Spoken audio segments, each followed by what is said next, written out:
Hello students, welcome to my channel vision study IQ. आज इस video में हम इंडियन पॉलिटी बाय लक्ष्मीकांत की जो बुक है उसका चैप्टर 22 मतलब पार्लियामेंट हम इस वीडियो में सीखेंगे। ये इंडियन पॉलिटी का मैं अगर कहूँ तो मोस्ट इम्पॉर्टेंट टॉपिक है, क्योंकि अगर हमें पार्लियामेंट अच्छी तरह से इंडियन पार्लियामेंट अच्छी तरह से समझ में आ गया तो उसके साथ कई सारे जो कंसेप्ट है इंडियन पॉलिटी के वो भी हमें आसानी से समझ में आ जाएंगे। तो ये टॉपिक बहुत ही बड़ा टॉपिक है इंडियन पॉलिटी के बुक में का। तो मैंने इसमें ऑलमोस्ट एवरी टॉपिक बहुत आसानी से और सरल भाषा में समझाने की कोशिश की है। शायद इसके दो पार्ट बन जाए, लेकिन आपका पार्लियामेंट पूरी तरह से कवर हो जाएगा।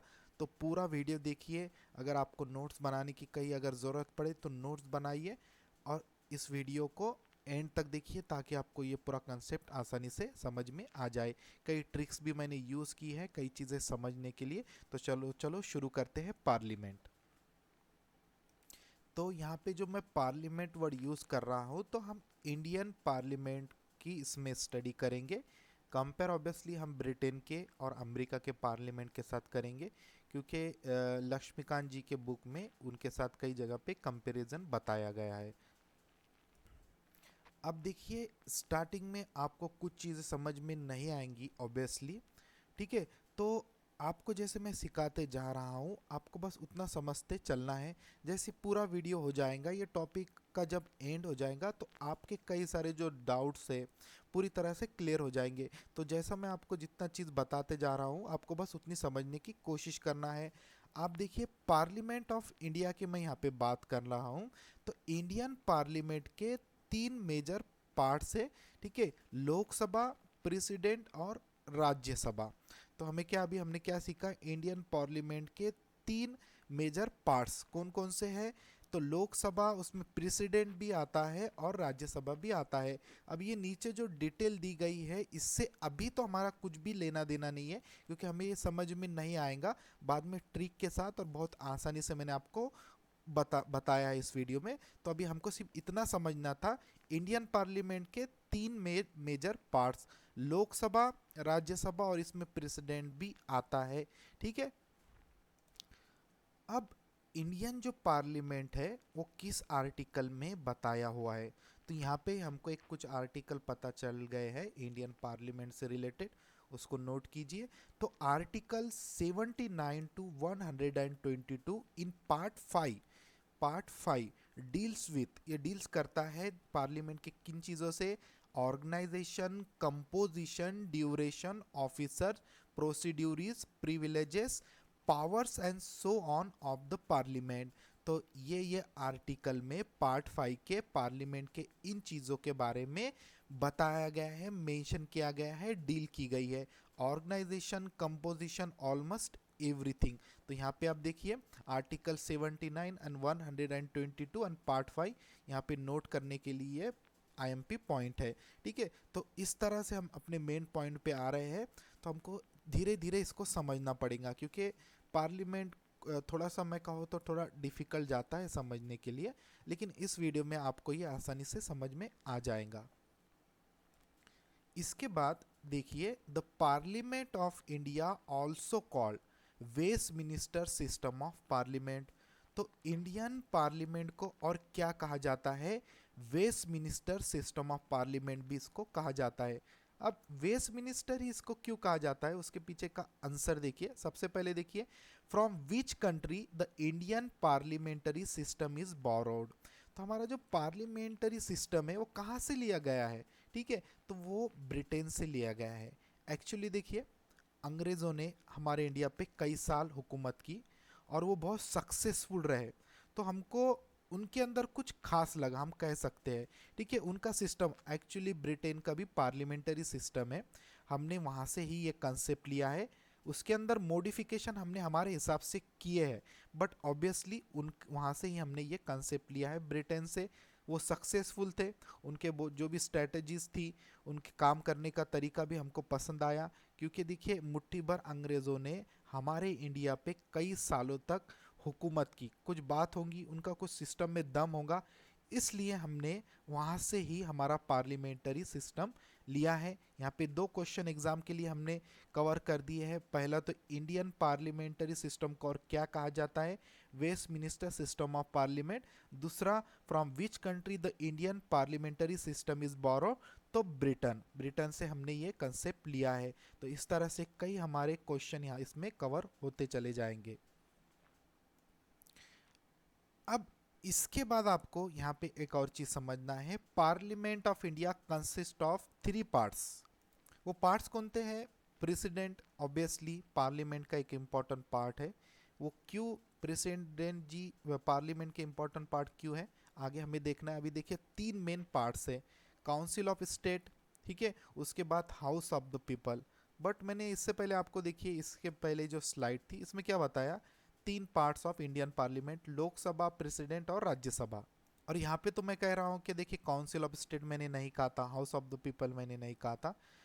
तो ये हमको आज़ादी मिलने से पहले ये नाम से इसको जाना जाता था। बट इन 1954, कब, इन 1954 में इसको हमने ये नाम दिए president as it is, Rajya Sabha, उसके बाद लोकसभा। यहाँ पे मॉडिफिकेशन हम करते चले गए। अब यहाँ पे ये 3 मेन पार्ट्स है अभी, प्रेसिडेंट, राज्यसभा एंड लोकसभा। तो राज्यसभा आर्टिकल 80 में बताया गया है, लोकसभा के बारे में आर्टिकल 81 में बताया गया है। तो इस स्लाइड में आपको 3 पार्ट्स पता चल गए अभी के। उसमें मॉडिफिकेशन कब हुआ, 1954 में ये मॉडिफिकेशन हुआ नाम चेंज का, ठीक है। राज्यसभा लोकसभा आर्टिकल के बारे में भी हमको पता चल गया, ठीक है। अब यहाँ पर इस क्वेश्चन को समझना है, इसका आंसर मैं आपको दूंगा, बहुत आसानी से दूंगा। तो why president is part of parliament of India, Lok Sabha Rajya Sabha भाई पार्लियामेंट का पार्ट है, क्यों, क्योंकि represents people of India as whole, ये पीपल ऑफ इंडिया को रिप्रेजेंट करती है। उसके बाद राज्यसभा क्या करती है, represent state and union territories of India. But यहाँ पे अगर आप मैं प्रेसिडेंट के बारे में बताऊं, not a member of either house of the parliament. अरे बाप रे, अब यहाँ पे देखिए मैंने क्या कहा कि बहुत ही इंपॉर्टेंट पार्ट है पार्लियामेंट का प्रेसिडेंट। बट यहाँ पे क्या लिखा है, not a member of either house of the parliament. ये कोई भी हाउस, लोकसभा हो राज्यसभा का, ये नॉट अ मेंबर, ये मेंबर नहीं है। और क्या है, does not seat in the parliament, ये पार्लियामेंट में सीट भी बैठते भी नहीं है। तो भाई इतना इम्पोर्टेंट जब हमारे प्रेसिडेंट पार्ट है, तो ये क्या कह रहा है, not a member of either house of the parliament, कोई भी हाउस के ये मेंबर नहीं है और ये वहाँ पे सीट बैठते भी नहीं है। तो ये क्या झूठ है, नहीं, ये बिल्कुल 100% सही है। तो आप प्रेसिडेंट जी हमारे पार्लियामेंट के इम्पोर्टेंट पार्ट क्यों है वो मैं आपको बताता हूँ उसका आंसर।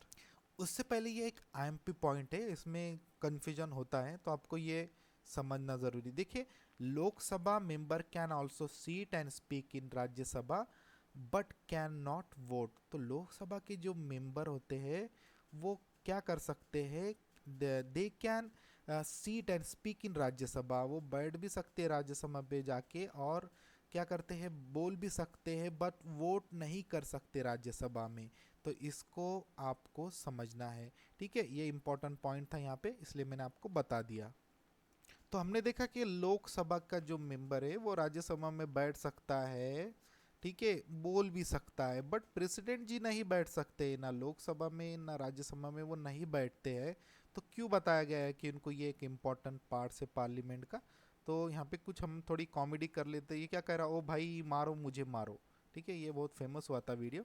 तो ऑब्वियसली कन्फ्यूजन आएगा ही, क्योंकि जब वो बैठ भी नहीं सकते, not member of either house of parliament. चलो अब इसके आंसर के पास आते हैं।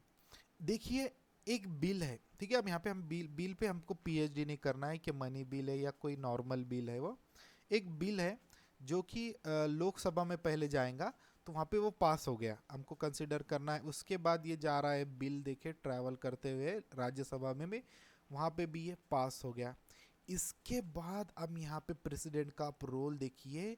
यहाँ पे अगर बिल में हमारे प्रेसिडेंट की असेंट, उनकी मंजूरी नहीं होगी, ठीक है, प्रेसिडेंट जी की मंजूरी नहीं होगी, तो वो बिल लॉ कैसे बनेगा, ठीक है। तो कितने सारे देखिए बिल होते हैं, एनआरसी मैं कह सकता हूँ, ट्रिपल तलाक, ठीक है। तो यहाँ पे हमारे प्रेसिडेंट जी का असेंट होना बहुत ज़रूरी है। अभी ये बिल है, इनके असेंट के बाद ही ये लॉ बनता है। तो ये एक इम्पॉर्टेंट, मोस्ट इम्पॉर्टेंट पावर इनको दिया गया है। इसलिए ये भी एक बहुत बड़ा रीज़न है कि हमारे प्रेसिडेंट पार्लियामेंट के एक पार्ट है। भाई पार्लियामेंट क्यों है? लॉ बनाने के लिए, ठीक है। अलग अलग हमारा सिस्टम कब चलेगा? जब प्रॉपरली पूरे लॉ बनेंगे। तो ये पावर इनके हाथ में है। पार्लियामेंट जो बिल प्रेजेंट करते हैं लोकसभा राज्यसभा में, उस पास होने के बाद भी हमारे प्रेसिडेंट जी के पास आता है वो बिल, अगर उनका असेंट हो उसके बाद ये लॉ बनता है, ठीक है। उससे पहले बिल की कुछ वैल्यू है क्या? ये लॉ बनने के बाद ही इसका एक्ट में आता है, ठीक है, और ये अप्लाई किया जाता है, ठीक है। तो यही है, पहले बिल होगा, फिर वो एक उसमें इसको एक्ट एक्ट बनेगा, ठीक है। इसको फिर हम लॉ कह सकते हैं। तो यहाँ पे देखिए ये बिल राज्यसभा में भी जा सकता है, लोकसभा में भी जा सकता है, either house of the parliament. उसके बाद हमारे प्रेसिडेंट जी के असेंट के बाद ये बिल एक्ट बनता है। हमें ये बात याद रखना है, ये बिल एक्ट बनता है और इसे हम अप्लाइड कर सकते हैं, ठीक है। तो कितना इंपॉर्टेंट काम हमारे प्रेसिडेंट जी को दिया गया है, तो इसका आंसर आपको अब मिल गया। इसके बाद और क्या पावर दिए गए हमारे प्रेसिडेंट जी को? He also summons prorogues both the house, dissolve Lok Sabha. तो लोकसभा को डिजॉल्व भी कर सकते हैं हमारे president ji, address both house and so on. तो इस तरह के कई पावर्स हमारे प्रेसिडेंट जी को दिए गए हैं। अब यहाँ पे देखिए हम कुछ ऑर्गन्स हैं हमारे पार्लियामेंट के। जैसे कि हमें पता है कि एग्जीक्यूटिव, जुडिशरी और लेजिस्लेटिव। मैंने आपको आई थिंक किसी पुराने वीडियो में इसके बारे में डिटेल में बताया गया है। तो यहाँ पे देखिए हमें ये याद रखना है कि एग्जीक्यूटिव और लेजिस्लेटिव ये एक दूसरे पे डिपेंड होते हैं मोस्टली। जुडिशरी इतना नहीं होता है, या फिर हम कहेंगे कि बिल्कुल ही नहीं होता है भी, तो आप कह सकते हैं। ओवरऑल अभी तो वो सिचुएशन नहीं है आज, अगर हम देखा जाए तो सब कुछ किसी एक पर्सन के हिसाब से चल रहा है। चलो वो एक अलग टॉपिक है। तो यहाँ पे एग्जीक्यूटिव और लेजिस्लेटिव के बारे में हम थोड़ा सा और भी इंफॉर्मेशन निकालते हैं। तो ये इंटरडिपेंड होते हैं। तो ऑर्गेनाइजेशन ऑफ पार्लियामेंट की किस तरह से, देखिए पार्लियामेंटरी फॉर्म, इंडिया का form of government, emphasis on interdependence of legislative and executive organs. तो हमने दो तीन ऑर्गन्स देखे। तो यहाँ पे आप कौन किस दो ऑर्गन्स की बात हो रही है? एग्जीक्यूटिव और लेजिस्लेटिव। तो यहाँ पे देखिए हमारे जो ये लेजिस्लेटिव जो पार्ट है और ये एग्जीक्यूटिव है, मतलब हमारे पंत प्रधान जी और हमारे प्रेसिडेंट जी। तो यहाँ पे क्या होता है, रियल जो पावर है ऑब्वियसली हमारे पंत प्रधान जी के पास होती है। बट ये काम किस तरह से होता है? देखिए ये कह रहे हैं, ये याद रखना है आपको, मैं बोलूँगा और मैं करूँगा। ये बोलते हैं और ये उसको करते हैं, ठीक है।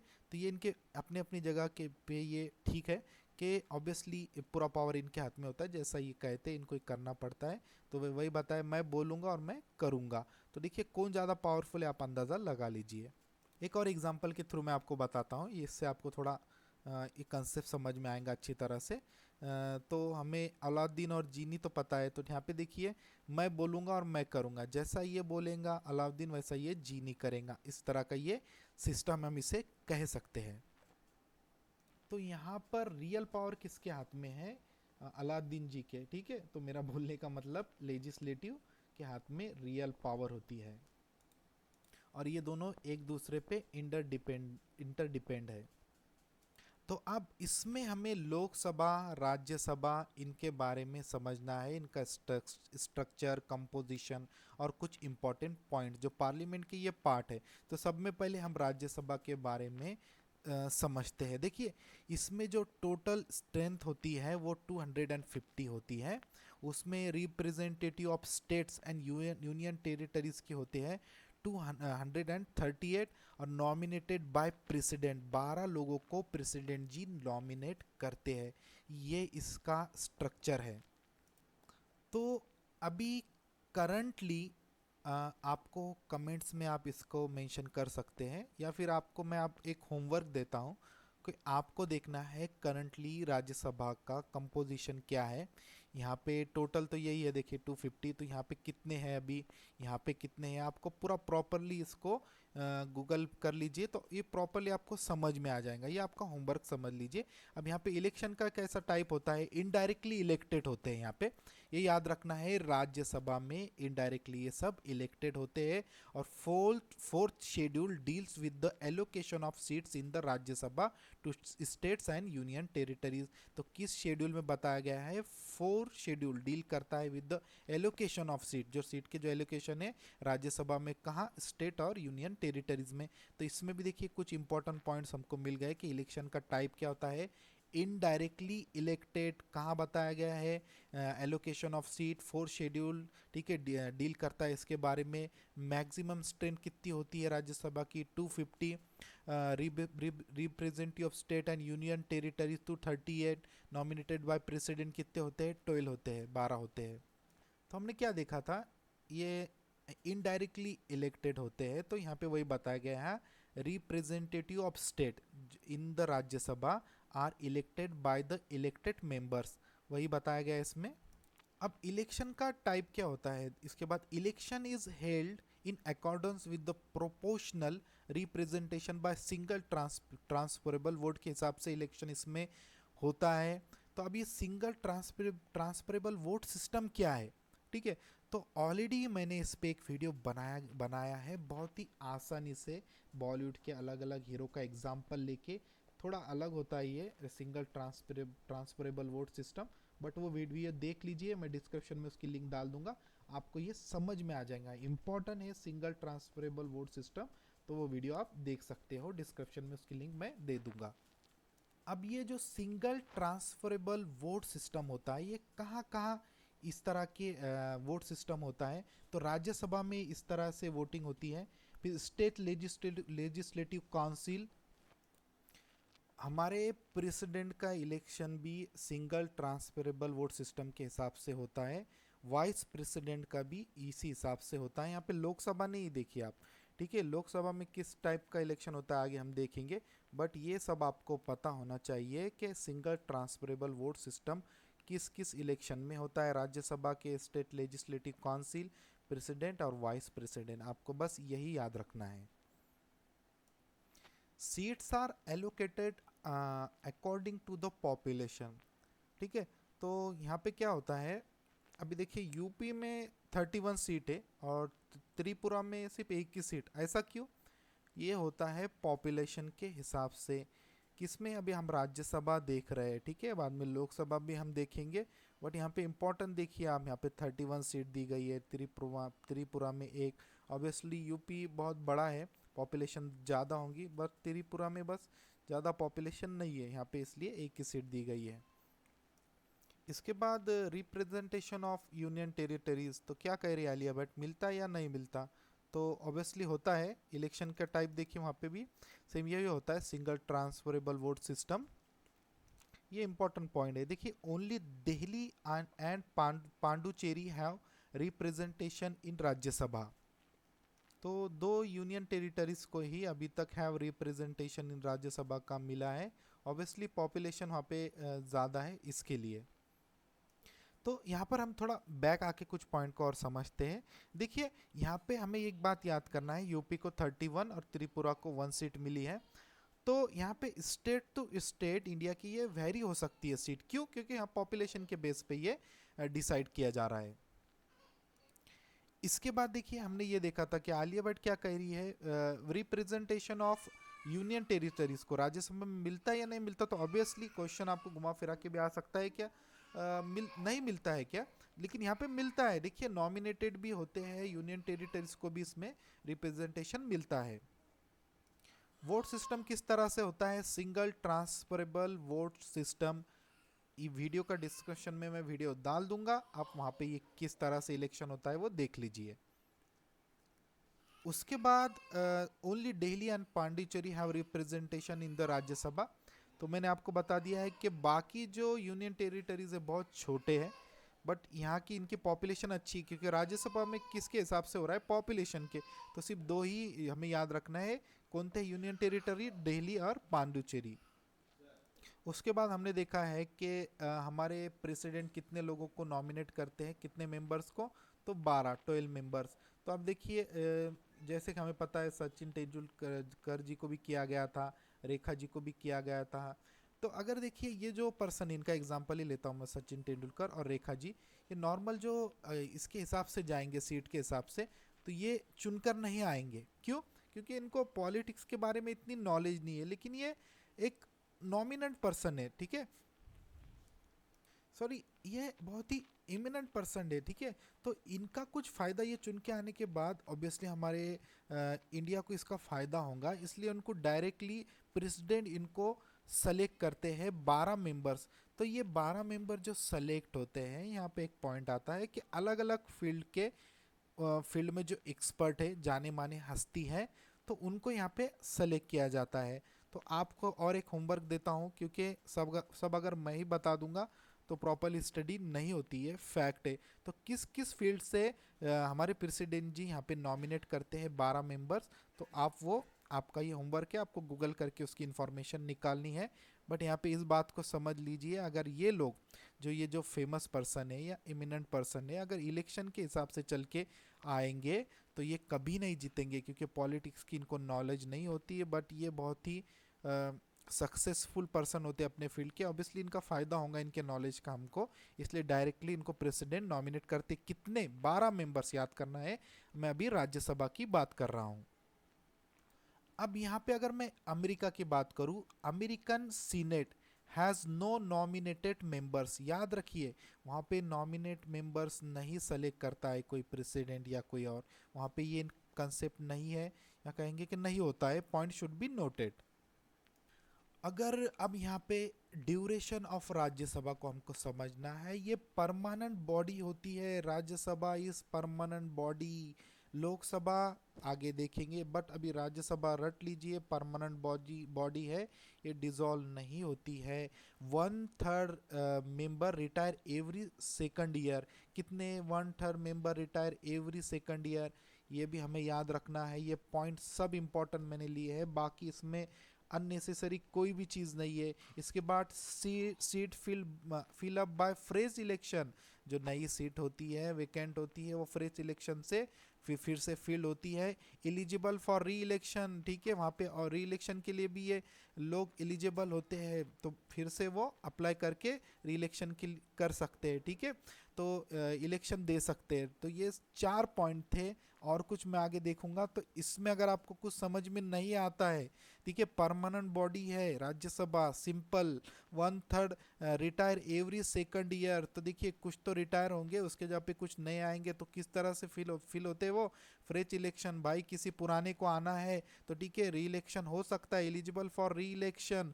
तो कुछ नहीं समझ में आया तो प्लीज़ कमेंट्स में मुझे आप पूछ सकते हैं। बट ये इंपॉर्टेंट है कि यहाँ पे कंसेप्ट अगर आपका क्लियर नहीं हुआ तो आगे बहुत सारे दिक्कत आएंगी होल पॉलिटी में, इंडियन पॉलिटी में, ठीक है। इसके बाद देखिए, the term of member of Rajya Sabha, ये कोई फिक्स नहीं किया गया है हमारे कॉन्स्टिट्यूशन के अंदर के मेंबर ऑफ राज्यसभा का कितना टर्म है, 6 ईयर। तो ये आंसर रॉन्ग हो जाएंगे, ये फिक्स नहीं है कॉन्स्टिट्यूशन में, इसके बारे में नहीं बताया गया है। आप एक बार फिर से सुन लीजिए, इतनी इंपॉर्टेंट चीज़ हम कहेंगे, लेकिन कॉन्स्टिट्यूशन में उस टाइम उसके बारे में नहीं बताई गई थी। आगे क्या हुआ देखिए, तो not fix the term of member of Rajya Sabha, left it to the parliament, parliament पे छोड़ दिया गया। उसके बाद रिप्रेजेंटेशन ऑफ पीपल एक्ट 1951 में, नॉट इन कॉन्स्टिट्यूशन में, ठीक है, टर्म फिर इसका 6 ईयर कर दिया गया मेंबर का राज्यसभा के। तो ये दो चीज़ों में आप फर्क देखिए, स्टार्टिंग में इसका मेंबर का टर्म फिक्स नहीं था, कि हम कहेंगे कि 6 साल, कॉन्स्टिट्यूशन में नहीं बताया गया था। इसके बारे में बाद में अलग से रिप्रेजेंटेशन ऑफ पीपल एक्ट 1951 में फिर वो 6 ईयर हो गया। अब यहाँ पे एक इंटरेस्टिंग बात देखिए, first batch decided by lottery as who should retire. तो यहाँ पे देखिए, हर दूसरे साल में 1/3 मेंबर रिटायर हो जाएंगे, ठीक है। ड्यूरेशन इसमें बताया गया है, परमानेंट बॉडी तो ये है, लेकिन मेंबर के बारे में क्या किया गया है, 1/3 member retire every second year. तो अब देखिए, जो फर्स्ट बैच के जितने भी इलेक्शन देकर यहाँ पे आए थे मैं एज अ मेंबर, तो यहाँ पे ड्यूरेशन तो कितना कह रहा है, 6 ईयर। तो भाई 1/3 किसको निकालेंगे आप? क्यों कोई खुद से क्यों निकलेगा इतना इलेक्शन के प्रोसेस हो करके जब वो मेंबर बन रहा है राज्यसभा का? और यहाँ पे क्लियरली मेंशन किया गया है कौनते एक्ट में, रिप्रेजेंटेशन ऑफ पीपल एक्ट 1951 में, कि आप 6 ईयर का इसका ड्यूरेशन हो गया था, हर 2 साल में क्यों निकलेंगे? पर वहाँ पे क्या बात है, 1/3 मेंबर ऑफ हर 2 साल में वहाँ पे रिटायर होंगे। तो अब यहाँ पे बहुत बड़ी प्रॉब्लम हो गई थी, तो इन्होंने क्या किया, first batch decided by lottery as who should retire. अब एक लॉटरी निकाली गई कि इसमें से कितने 1/3 जो मेंबर होंगे लॉटरी के थ्रू निकाले जाएंगे। तो इस तरह से उस टाइम में फिर 1/3 मेंबर रिटायर हुए, लॉटरी के सिस्टम से यूज़ किया गया है सिस्टम, और फिर फ्रेश सिलेक्शन होकर वो सीट भर दी गई। प्रॉब्लम ये हो गई थी कि स्टार्टिंग में पूरे सीट भर दी गई थी, और फिर ये एक्ट आ गया कि 6 साल के इनका ड्यूरेशन होगा, फिर कोई क्यों 2 साल में छोड़ देगा, ठीक है? तो ये चीज़ें भी आपको पता होनी चाहिए, ये कॉन्स्टिट्यूशन में इसका नहीं बताया गया, ये एक्ट में बताया गया है, ठीक है? तो ये पार्ट 1 था ये इंडियन पार्लियामेंट का। पार्ट 2 में हम लोकसभा के बारे में भी बहुत इम्पोर्टेंट पॉइंट सीखेंगे, उसमें मैंने कुछ ज़्यादा ट्रिक्स यूज़ की है, तो आप पार्ट 2 भी इसका कंटिन्यू देख लीजिए, ठीक है? दोनों भी पार्ट बहुत इंपॉर्टेंट है। मैं क्या करूँगा, वीडियो के डिस्क्रिप्शन में उसकी लिंक डाल दूंगा पार्ट 2 की भी, ठीक है? तो इस वीडियो में इतना ही। Thanks for watching my video.